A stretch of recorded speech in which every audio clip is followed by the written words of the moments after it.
¡Rápido! Estamos cerca del próximo sujeto de prueba. Oye, Richtofen, somos hombres simples, con necesidades simples. Debemos comer algo. De acuerdo, Dempsey. Encendamos una fogata.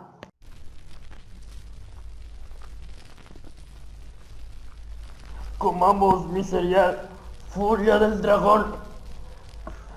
Te da honor y fuerza de un guerrero. Calla, Takeo.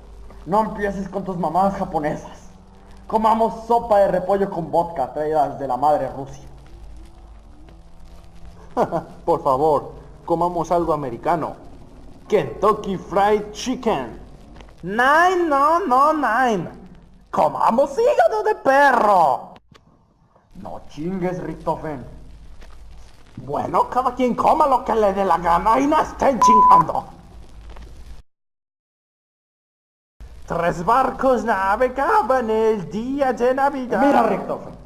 No chingues con tus canciones de niña exploradora. Bueno, basta, les contaré la historia del dragón que cargaba arco iris.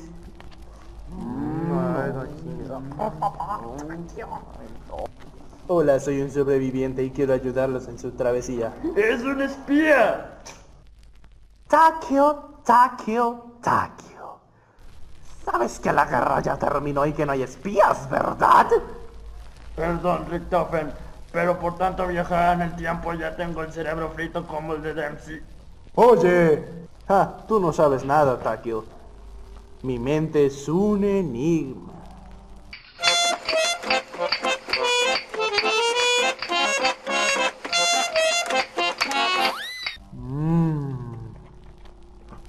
Yo también debería tener un flashback.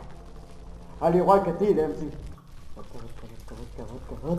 ¿Saben algo, amigos? Dicen que si miras dentro de la llave de invocación, puedes ver todos sus secretos.